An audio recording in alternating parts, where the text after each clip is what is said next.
Hey guys, how you doing today? So yesterday, Ledgers came out with a poll, and it's very, very focused and it's very, very comprehensive on the COVID issue, right? And so I wanted to go through this document with you guys because uh, one of the things that's really great about polls and why I really like polls and listening to polls is that it's very easy to feel like you live in, like, you're isolated. Especially these days, it's very easy to feel like you're isolated.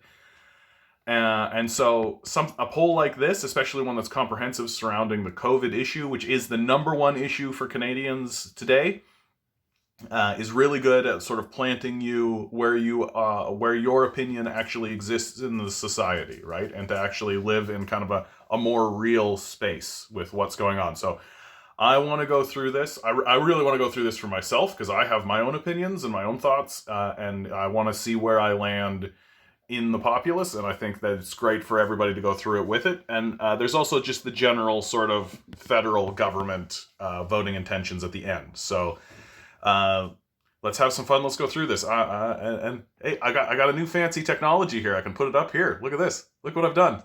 Yeah, channel's growing. We're figuring things out here at the Canadian Commie.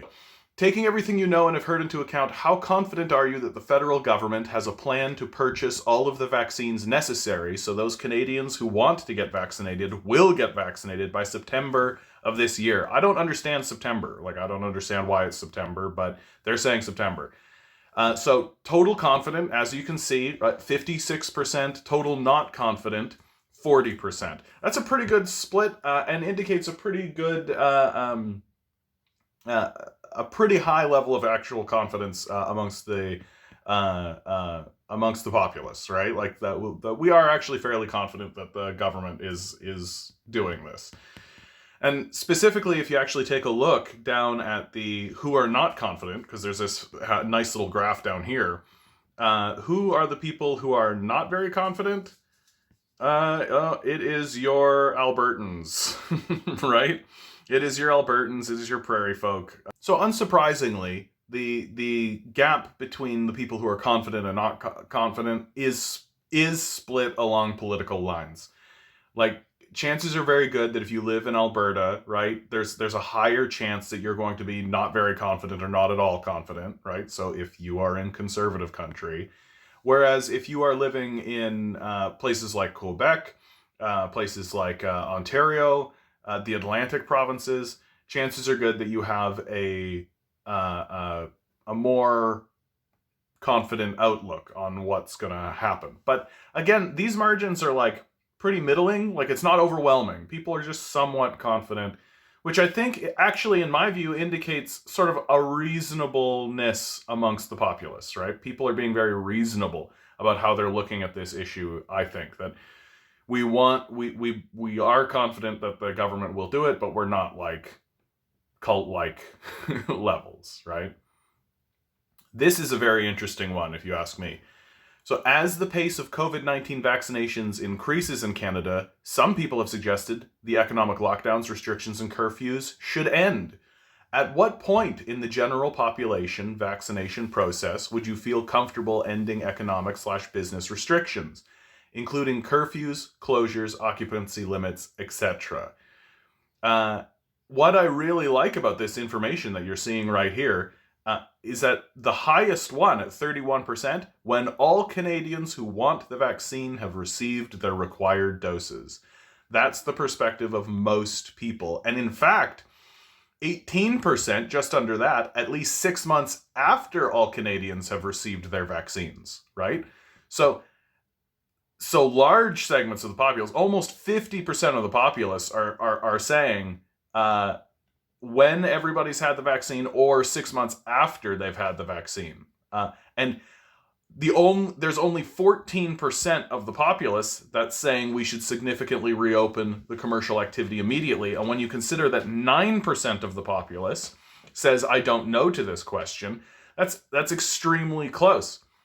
So there's this sense amongst the populace that we definitely need to be focusing on vaccinations. Most people are on the side that everybody should have vaccinations, and even larger numbers are saying no, about 50% or people over the age of 65 should have the vaccinations.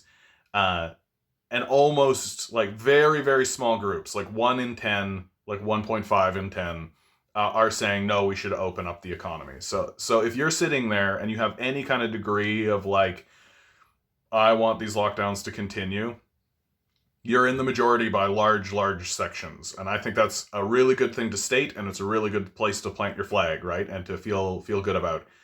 I really am in the position where I think all Canadians should be vaccinated, so I'm also along with that 31%. So let's take a look at the geographic nature of this.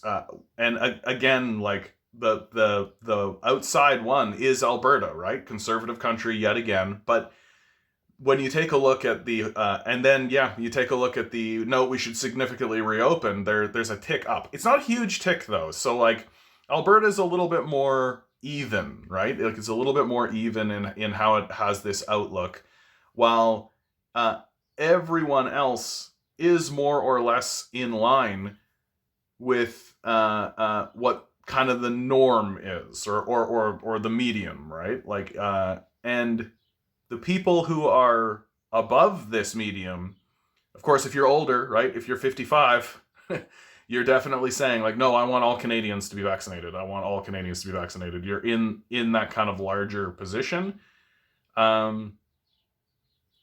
Interestingly, the people who are saying when all Canadians who want the vaccine, it actually declines in urban settings. That's actually a lot different than I was expecting. It declines if you're living in a city. You're actually underneath what the rest of people are saying, whereas if you're in a suburban area, you're above. So suburban areas, more people in suburban areas want to have all Canadians be vaccinated. Cities want less. That, which is very interesting to me, very interesting there, because cities are high vector points, right? And then rural places are like right exactly on point. They're exactly where they want to be. So that's a very interesting observation, and one that I didn't expect at all. I have to tell you, I thought the cities for sure would be saying, no, we want everybody to be vaccinated. We want that to be vaccinated. And it just looks like that opinion just sort of spread out throughout the rest of them. So there's no like strong position elsewhere.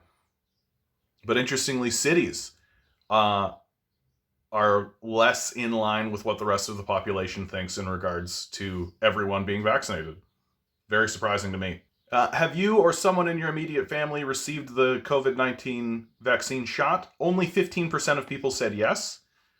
And of that 15%, like Quebec, Ontario, 18 to 34, right? Most people have said no, and that completely makes sense. Good data to know, though. Only about 15% of the population has been vaccinated. And here they're comparing it to what the United States is saying, right? Like, yes, I've received a COVID-19 vaccine shot, or one of my family members has. We're sitting at 15%. The US is sitting at 35%. This is actually where I get to step in with the capitalist critique, right? Of course, the United States is getting more vaccines before us because they've got the financial clout to be able to put it together. And in a capitalist system, right, the people who have the highest financial clout are the people who get the resources first. And there's no evenness that can be done in that if you're looking at this being like, oh, we got to do better, we got to get more vaccines, well, then your complaint is with the capitalist system, right? It's not so much with the political structure as it is. So which vaccine did you get? Most people are getting the Pfizer vaccine, right? Like, and Pfizer's making billions and billions and billions of dollars from this. They're making a killing off of what's going on. And that's good to know, because we've got to know who we're actually dealing with in regards to who is actually delivering this, because it's not like a government funded organization, right? It's a private company with private interests who are going to take advantage of us if they can. Which, if any, of the following side effects did you have after your COVID vaccine? I think this is just funny, right? Pain in your arm, 68%. Yeah. Tiredness, headache, muscle soreness, swelling in your arm, like chills, fever, a list. But everybody's like, my arm hurt after you stuck a needle in my arm. How painful were the side effects of the COVID-19? Most people are saying not very painful, right? 44% as opposed to like the next highest one, which is somewhat painful at 28%. But like, what's the difference between somewhat painful and not very painful, right? Like, how much machismo gets involved in this, you know? This is good information to know, though, just to give people a peace of mind, right? There are people out in the world who are like, oh man, I'm super scared of getting this COVID vaccine. And as you'll see, as we go through this document, you'll see there are people who are not going to get this vaccine, right? So telling people that it's not very painful, I think is a great thing to do, and it's good to know. Send it into the world. Not very painful. 25% are like not painful at all. That's all the big brawny dudes, right? They're just like, no, I'm not. I didn't feel a thing. I was just standing there. You stuck a needle in my arm. I'm fine. And then they'll go off and cry in their beer. So here's the new question. Level of agreement on the vaccine. On a scale from 1 to 5, with 5 being strongly agree and 1 being strongly disagree, how do you feel about each of the following statements? Now that you have had the COVID-19 vaccine, I want everyone else to be vaccinated, 73%. So of the people who have had the vaccine, 73% of them say that they want to have the vaccine. Very odd, actually, that there's, 27% of the populace is like, don't get it. Don't do it. Interesting. I'd like to hear those stories. I feel a great weight has been lifted at 62%. That 62% is a lot, man. Like, that's a lot. Like, I feel like one of the things that people don't talk about in regards to this vaccine is simply the alleviation of people's anxiety, right? Simply the alleviation of people's anxiety. That mental health is such a big issue, and I believe this article does deal with the mental health aspect of this.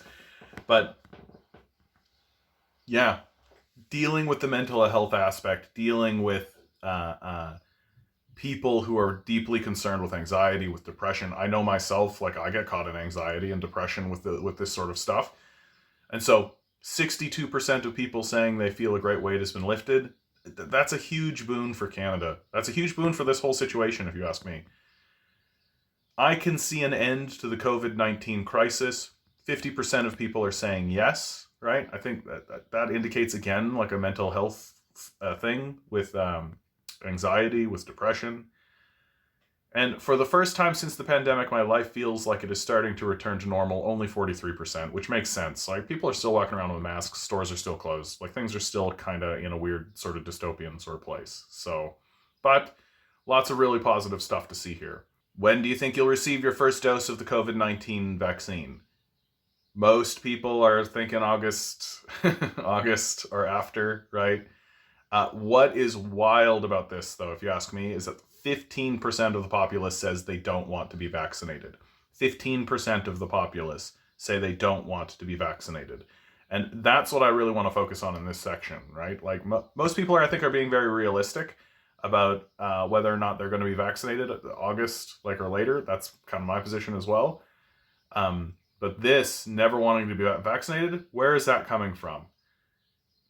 Not surprisingly, 20% of it is rural, right? So 20%, if you're in a rural society, like, that's where it is. The urban at 15%, suburban 12%, right? So suburban people more in line. What about the age bracket?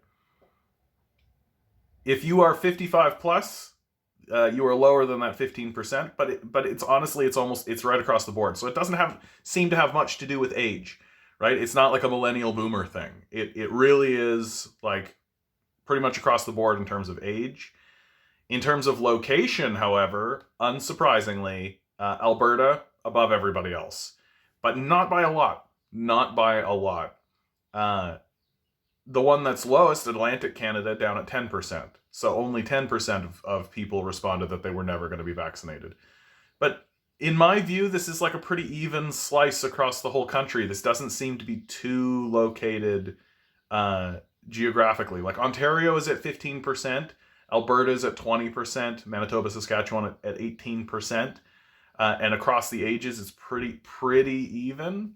So there's something else going on in here that this poll isn't really indicating. Like, why is there this sort of national across the board about 15% of people saying, I am not going to be vaccinated.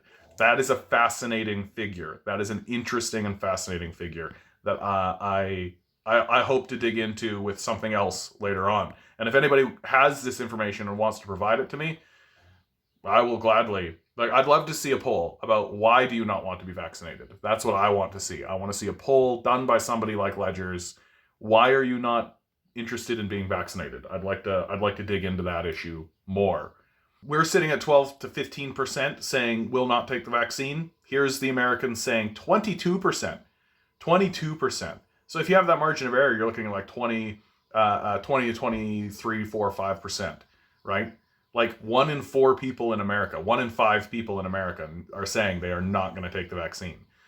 Oh, that's a horrible number. That's a horrible number to realize. Like here in Canada, it's closer to 1 in 10, right? Like 1 in 10, maybe 1 in 9 saying that they're not going to take the vaccine. Down in the States, 1 in 4, 1 in 5. Oh, that sucks. That sucks. Oh, I hate that. Oh, this one's very interesting, actually. When a vaccine for COVID-19 becomes widely available in Canada, do you expect the safety measures, wearing masks in public, keeping a safe distance, to remain in place or be discontinued? Most people believe the measures will remain. 63%, 26% saying they will be discontinued, 11 say they don't know. That's actually very interesting, that public perception is that these safety measures, even after this vaccine has been released and is out, are going to remain.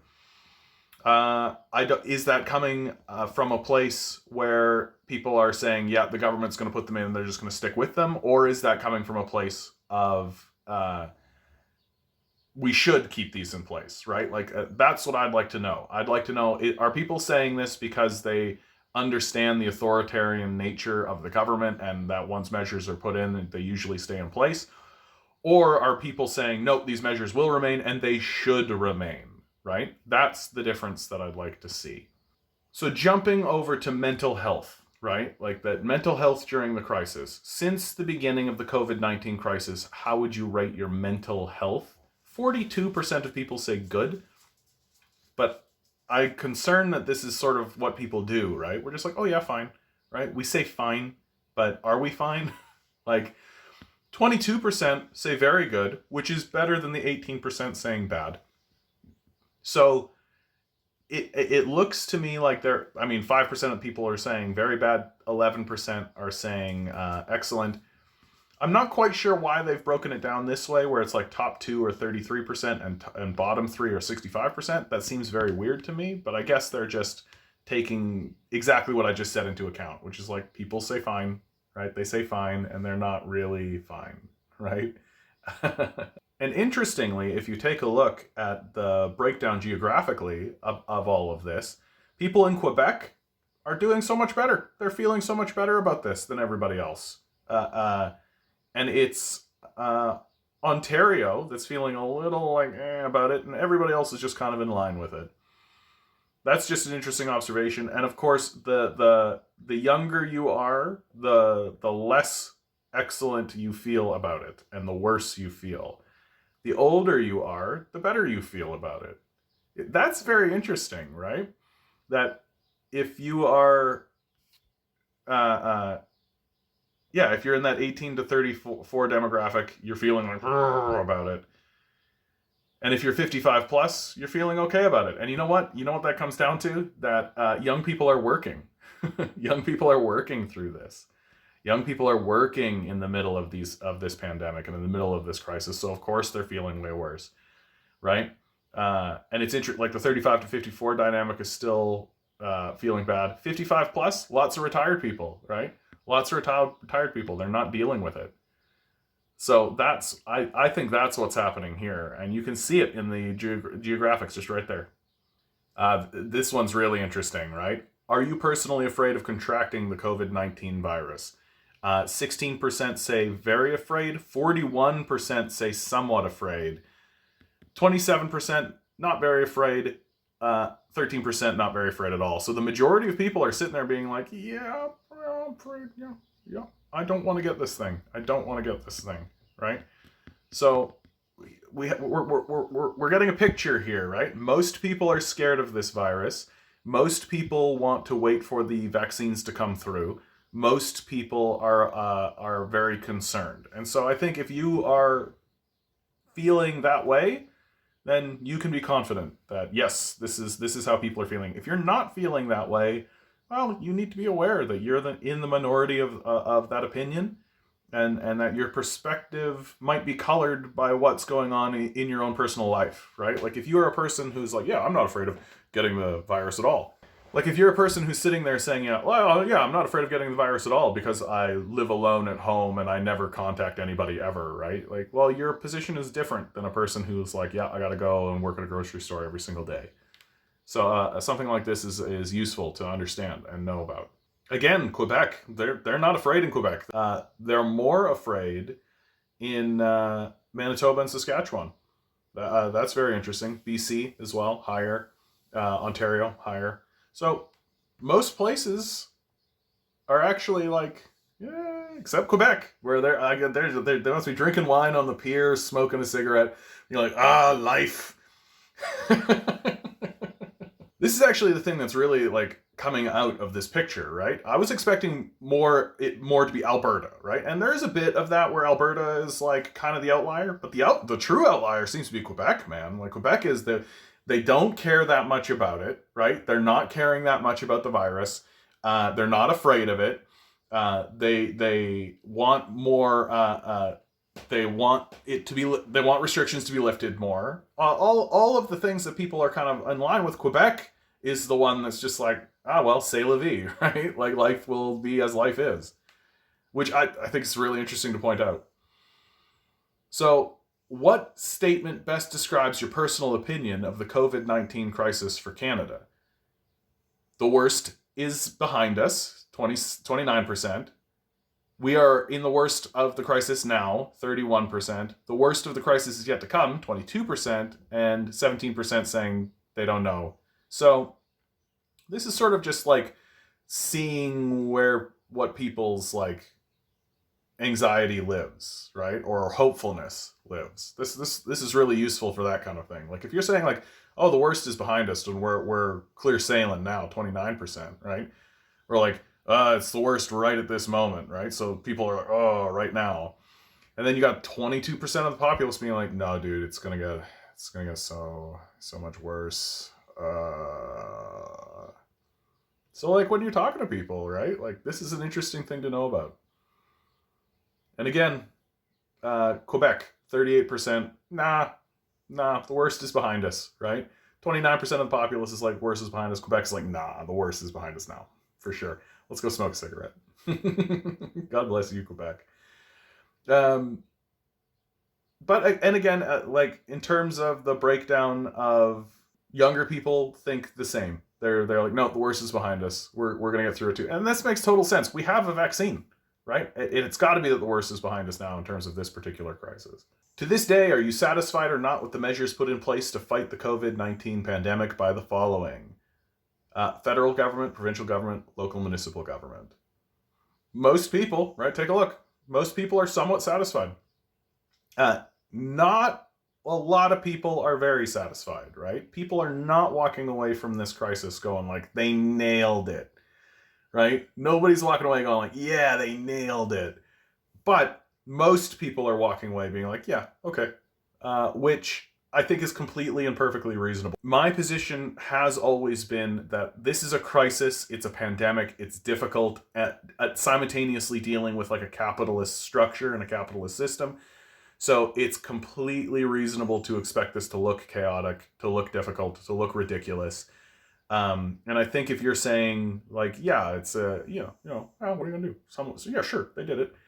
I think that's the most reasonable position to take. For sure. And it's pretty much right across the board, right? And it doesn't matter if it's liberal, conservative government, even an NDP government. It doesn't matter at all. Most people are of the same opinion. And I think that that's really, really interesting. So what that means to me is that when it comes time for this issue to matter on the political stage, it's going to matter basically to exactly the same group across the board. It's going to matter if you're a conservative. It's going to matter the same if you're a liberal. It's going to matter the same if you're an NDP voter, right? So while this concern is number one in people's minds, it's not necessarily going to color their voting intentions, right? I think that that's the truth, and I think you can see it right here. That people are saying, yep, they handled it to the best that they could handle it, and it was a crisis and it was ridiculous, but I don't think they're impressed to the level where it's going to really, really matter when it comes time to vote. This geographic breakdown is going to take a little bit of time, but I think it's completely necessary. Seems to me like Atlantic Canada, more or less, pretty happy with everything, right? You look right down the column, you can see a lot of green, you can see a lot of green in the total satisfied and a lot of red in the total dissatisfied. That means that they're like on the outlying, right? So more satisfaction throughout Atlantic Canada. So if you are the current ruler of the current government in Atlantic Canada, you're doing pretty good. Quebec, pretty much down the line. Ooh, unless you get to your local or municipal government. If you're the local or municipal government in Quebec, a little bit under the curve, which is the same story here with Ontario. More dissatisfaction in Ontario, just straight down the line. People are dissatisfied with the Conservative government. People are dissatisfied with the Liberal government, the Liberal federal government. In Ontario for sure. Manitoba, Saskatchewan, pretty much in line, except provincially. So, oh no, Pallister, provincial Conservatives, not looking good. Same story with Saskatchewan. Alberta, oof. Looks like the Conservatives actually are taking a bit of a shellacking, more or less, right? Like you get into like the places where Conservative provincial governments are existing. Looks like people are not that satisfied and are more dissatisfied across the board provincially. And that seems to... and this shows the age divide clearly, right? If you're 18 to 31 and 35 to 54, you are more dissatisfied with your, especially provincial government, right?